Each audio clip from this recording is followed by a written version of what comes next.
todos. É graça e um privilégio poder servir a igreja. Nós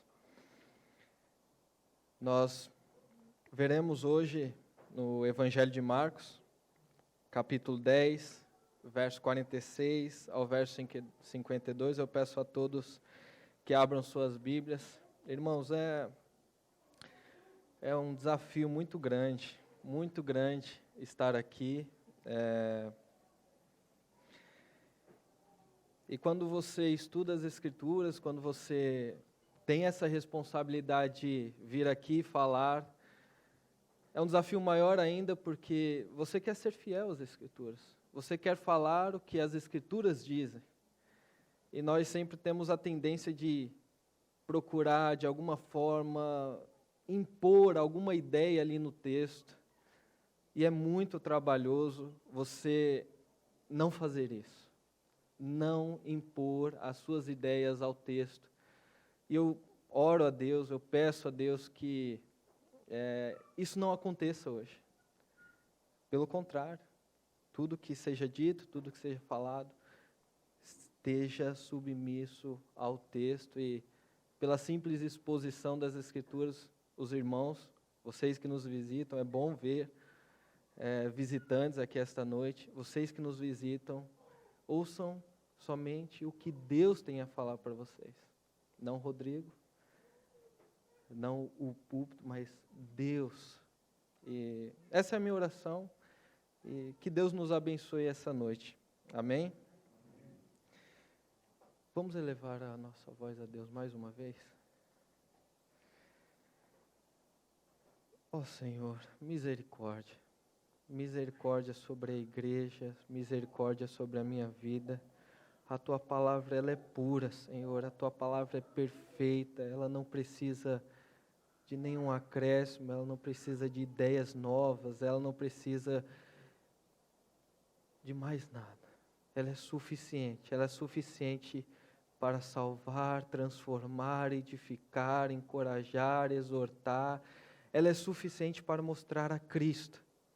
E a minha oração é essa, que Cristo seja visto nesses versos esta noite, por todos aqui, por todos que estão assistindo e por todos que ainda vão assistir, que o Senhor opere milagrosamente salvação e transformação, em nome de Jesus. Amém. Vamos à leitura do texto.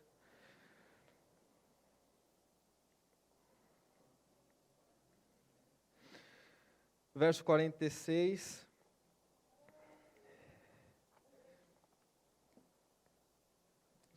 E foram para Jericó.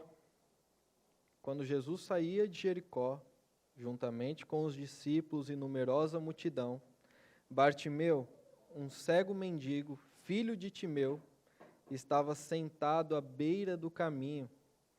E ouvindo que era Jesus o Nazareno, começou a gritar: Jesus, filho de Davi, tenha compaixão de mim.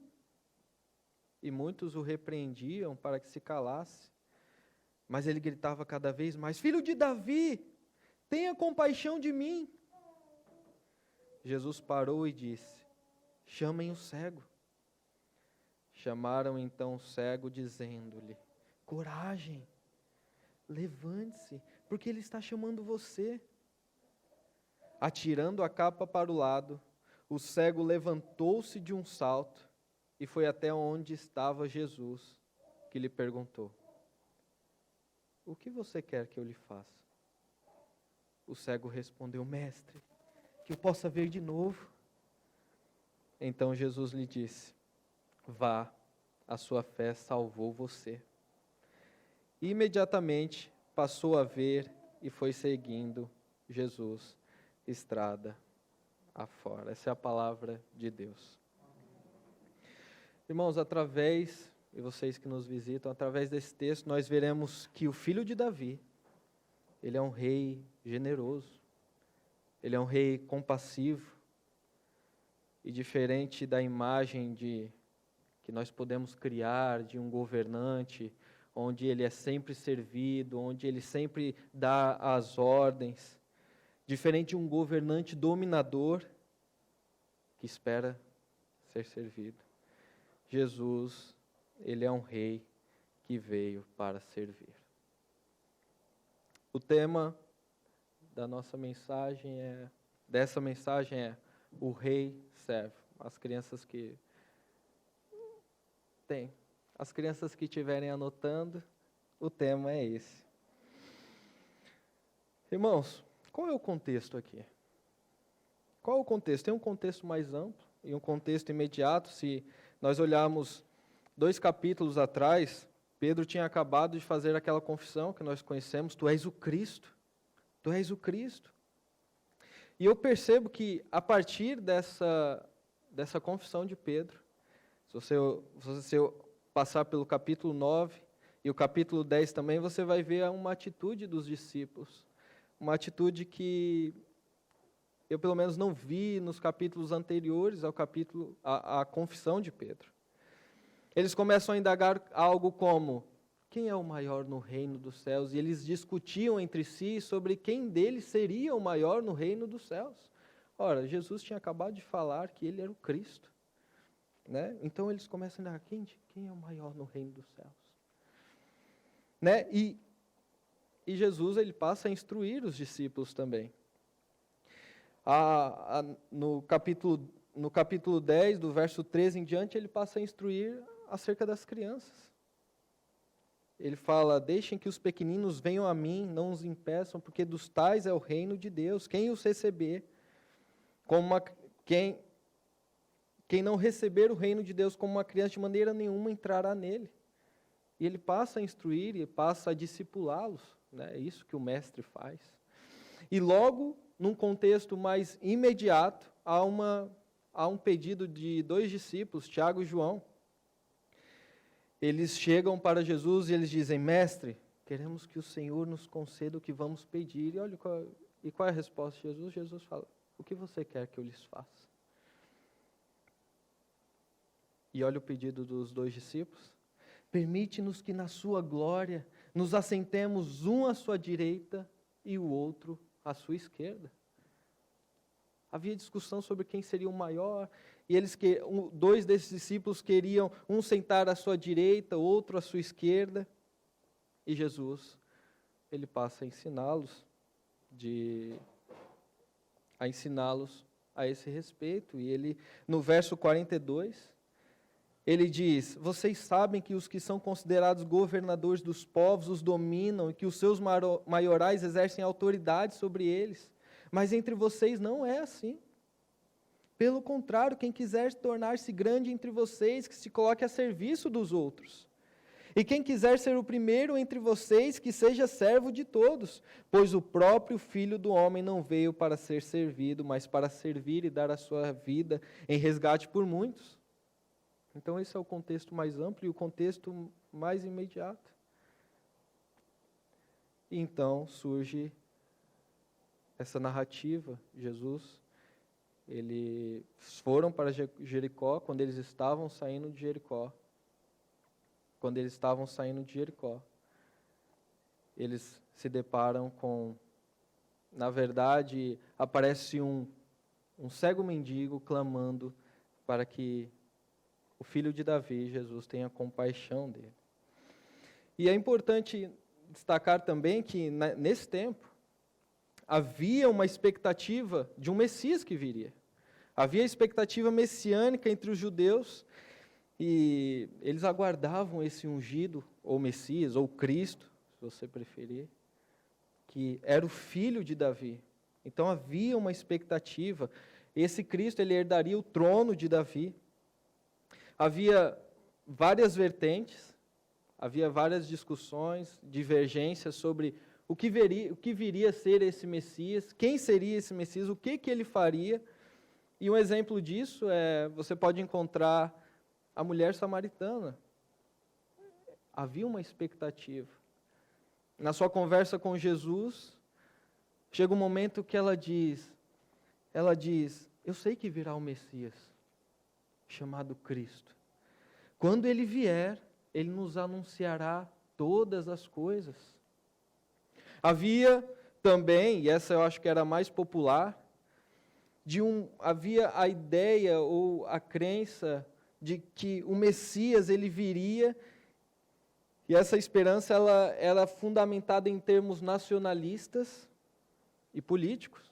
Esse Messias viria e os libertaria e os livraria dos seus inimigos, dos seus opressores.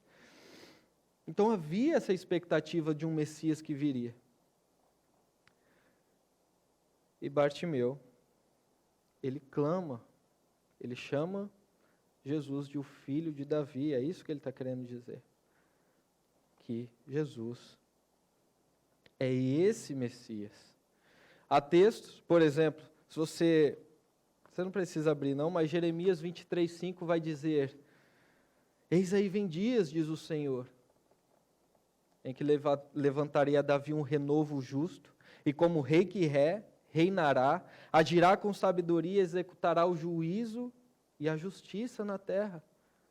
Essa era a promessa de um ungido vindouro, de um rei que viria. E o que ele faria? Ele executaria o juízo, justiça, ele agiria com sabedoria. Em Isaías 42, o verso 6 e 7, está escrito: eu, Senhor, chamei você em justiça, eu tomarei pela mão, o guardarei e farei de você mediador da aliança com o povo e luz para os gentios. Para quê?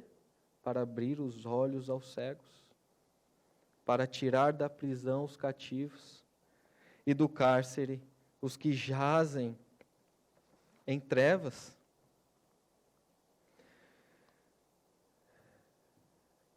Havia essa expectativa de um Messias que viria. Jesus já havia declarado ser ele o Cristo para os discípulos, e agora ele está saindo de Jericó. Os versos 46 ao 48 dizem o seguinte: e foram para Jericó. Quando Jesus saía de Jericó, juntamente com os discípulos e numerosa multidão, Bartimeu, um cego mendigo, filho de Timeu, estava sentado à beira do caminho, e ouvindo que era Jesus, o Nazareno, começou a gritar: Jesus, Jesus, filho de Davi, tenha compaixão de mim. E muitos o repreendiam para que se calasse, mas ele estava cada vez mais: filho de Davi, tem compaixão de mim. E aqui nós chegamos ao nosso texto. Então nós temos uma expectativa messiânica, nós temos os discípulos discutindo quem é o maior no reino dos céus, quem vai assentar à sua direita, à sua esquerda. E no meio disso tudo, tem um cego mendigo clamando por Jesus. Esses versos que a gente acabou de ler mostram a confissão e o clamor de Bartimeu. E não é interessante pensar que um cego, no caso Bartimeu, enxergou de fato quem era Jesus? Mas é lógico. Nós sabemos disso, não é? A fé vem pelo ver. Não. Romanos 10 vai dizer que a fé vem pelo ouvir. E o ouvir da palavra de Deus, e ouvir a palavra de Deus. Note que Bartimeu não era somente um cego. Ele era também um mendigo. Isso era muito comum. Na verdade, nesse tempo, a maioria dos cegos viviam de mendigar. E não é difícil imaginar isso. É difícil imaginar isso?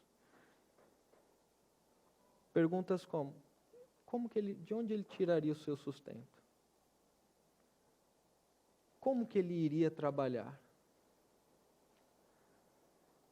E não havia naquele tempo, se você está imaginando todas as assistências sociais que nós pensamos hoje, não havia naquele tempo toda essa assistência que nós encontramos hoje. Então, ele era um cego, e muito comum, ele era também um mendigo, ele vivia de mendigar. E embora cego, ele enxergou em Jesus alguém muito além do que apenas um operador de milagres, ou muito além da informação que ele recebera. Ele ouvira que Jesus, o Nazareno, estava ali. Não seria errado ele clamar: Jesus de Nazaré, tenha compaixão de mim. Olha, a informação que ele tinha era que Jesus o Nazareno estava ali. De onde ele tira esse filho de Davi? Ele se põe a clamar, vendo em Jesus o prometido filho de Davi.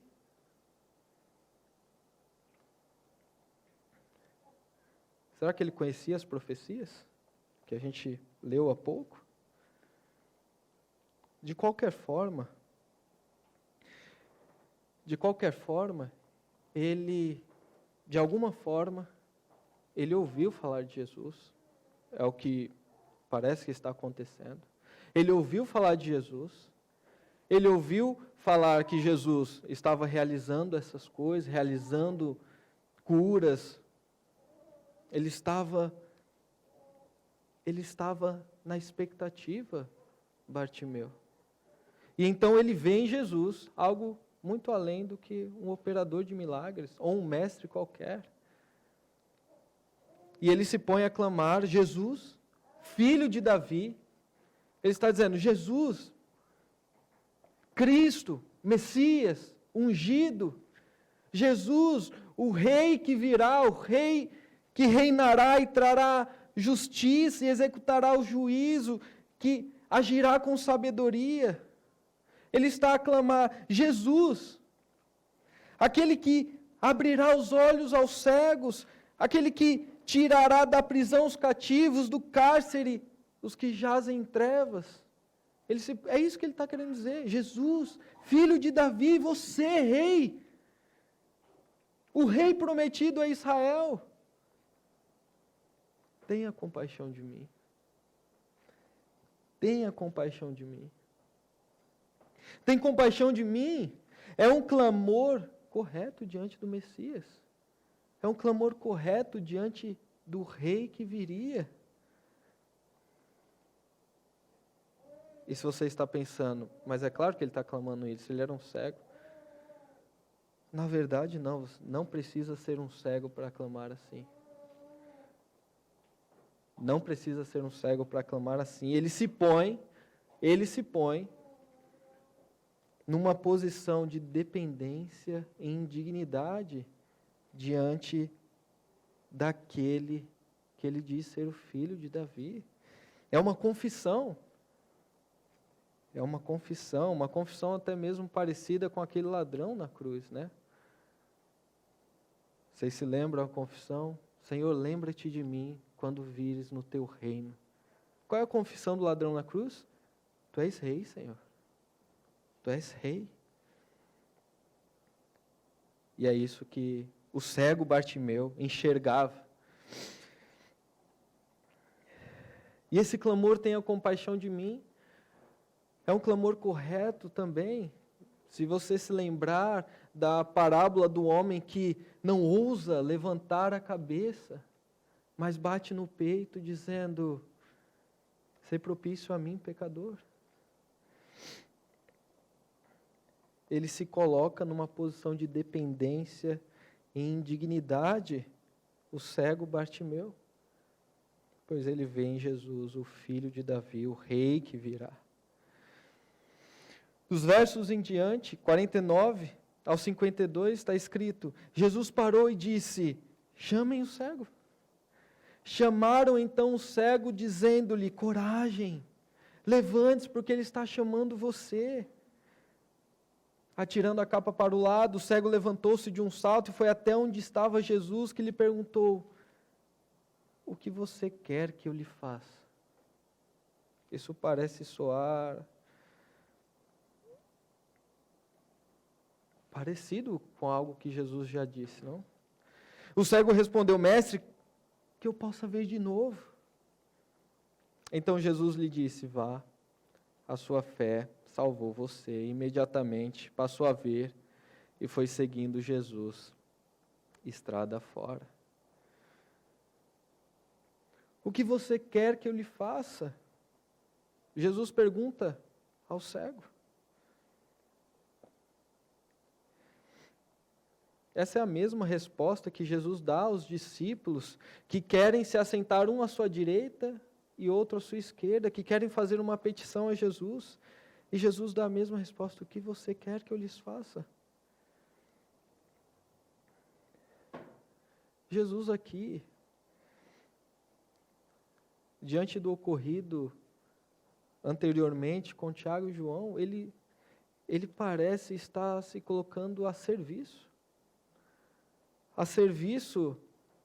não só dos discípulos, mas a de todos.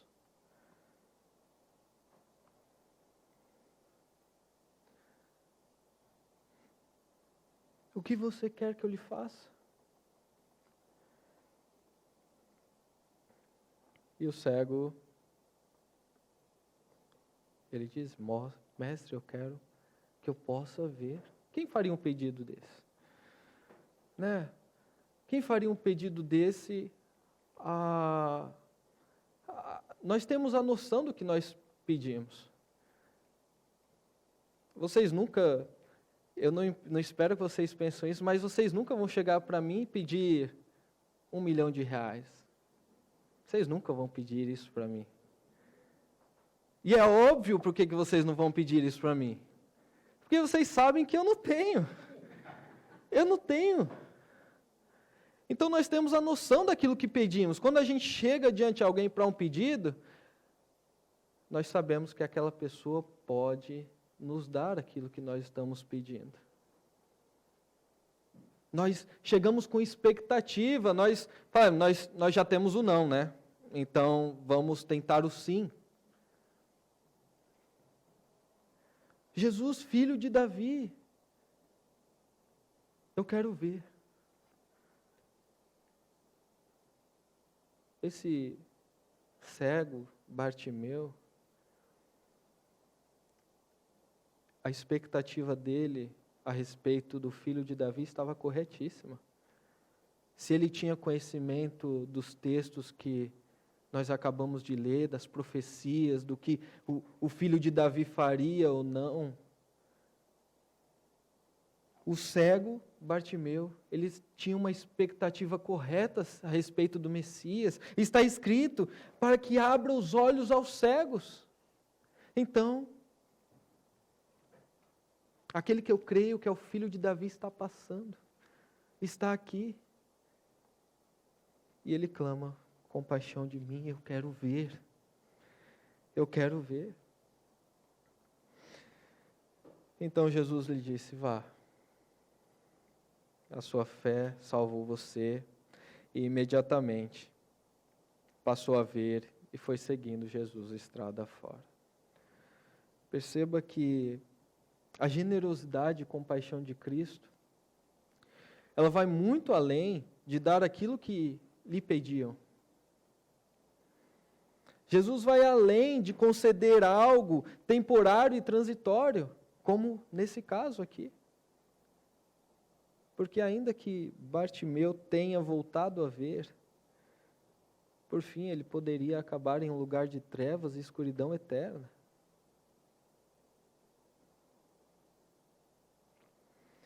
Porque no fim das contas, o que de fato importa? Ver? Essa é a finalidade de você viver? Ou andar? Ou falar? O próprio Senhor responde essa pergunta. Alegrai-vos, porque o vosso nome está arrolado aos céus. Assim, a generosidade e compaixão de Cristo não estão fundamentadas em dar aquilo que lhe pediam, embora ele o fizesse. Mestre, eu quero ver. E então o cego passa a ver. Ele ressuscita Lázaro. Alguém sabe se Lázaro está vivo hoje? Por quê? Porque, embora Jesus atendesse a esses pedidos, eles eram transitórios, eles eram temporários, e não era a finalidade última.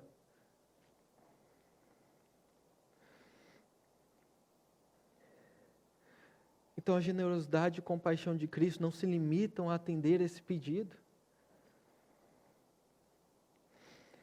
Ele vai muito além disso. Ele se entregou para dar aquilo de que mais necessitamos. É nisso que consiste a generosidade e compaixão de Cristo. Ele se entrega para nos dar aquilo que mais necessitamos. Quando ele diz, vá, a sua fé salvou você, você pode dizer, essa foi uma fé simples. Ele só chamou Jesus de filho de Davi e pediu compaixão. E disse que ele poderia curá-lo. Não precisa nem saber a confissão de fé batista de 1689. Ou todo o credo apostólico. Vá, a sua fé salvou você. É nisso que consiste a generosidade e compaixão de Cristo. No final das contas, Ele nos deu aquilo que mais necessitamos através da sua cruz, morrendo para nos salvar. E o que todo esse texto, você viu como a exposição foi simples?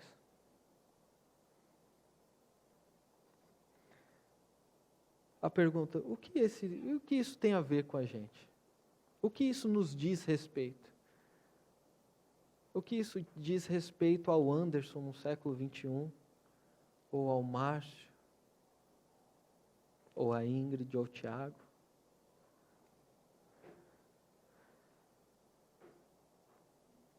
Estamos diante de um rei generoso, irmãos. Estamos diante de um rei acessível também. Não sei você, mas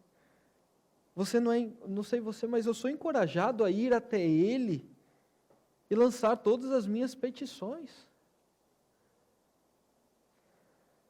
Além de buscar compaixão e misericórdia. Ele é aquele mesmo que disse, pede e dar-se-vos-á. Buscai e achareis. Batei e abrir-se-vos-á. E Ele deu a si mesmo. Ele se entregou a si mesmo durante a sua vida e durante a sua morte também. Para a nossa salvação. E como um servo, em obediência a Deus Pai. O que isso diz a respeito? O que isso tem a dizer a nós também? Tem a dizer outra coisa. Somos também chamados a ser como o nosso Mestre.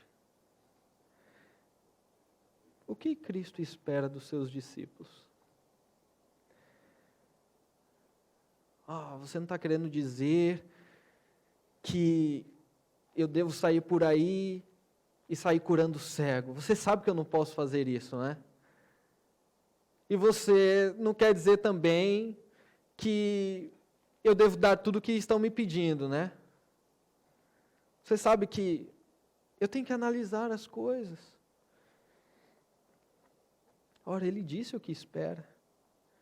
Mas não só isso, Ele também mostrou. E é aqui que nós vemos Jesus dando exemplo aos discípulos sobre o que significa servir. Ele mostrou, ele desenhou para que ninguém tivesse dúvida. Ele veio também para ser um modelo de como devemos proceder. E o que ele faz? Ele serve. Ele serve. O que você quer que eu lhe faça? Você já perguntou isso a alguém?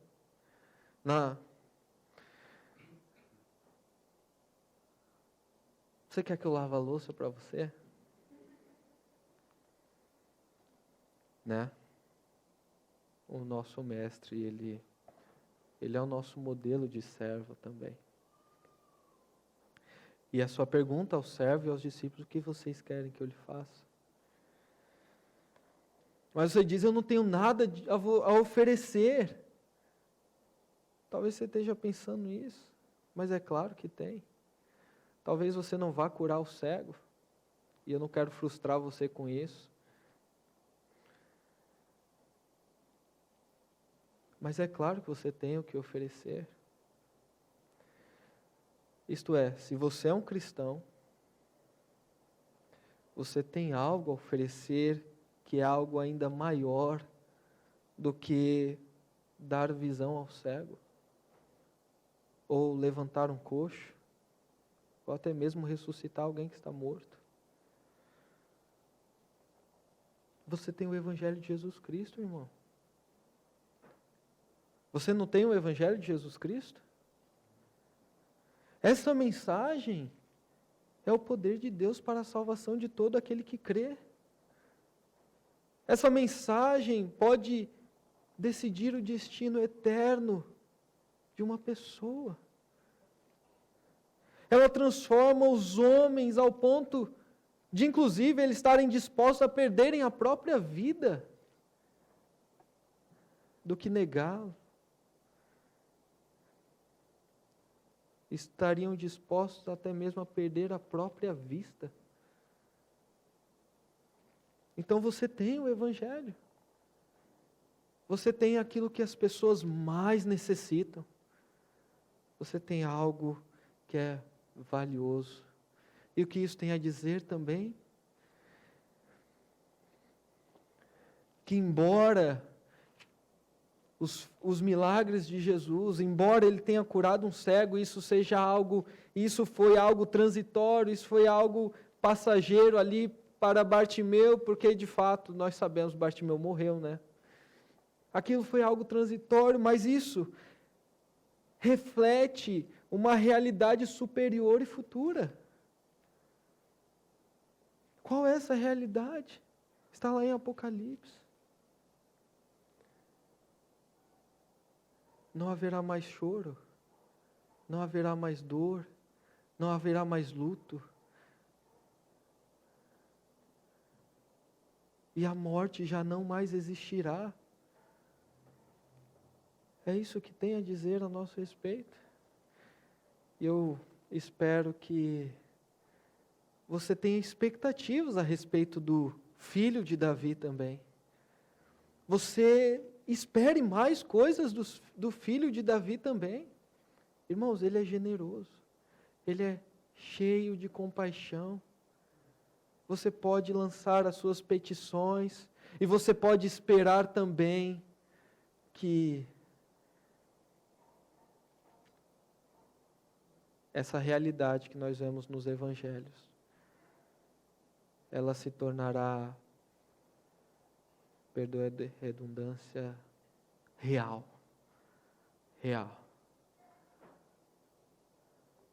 Para todos aqueles que, assim como Bartimeu, confessarem o Filho de Davi, se achegarem a Ele em dependência e necessidade, como também em busca de que Ele os salve. Amém?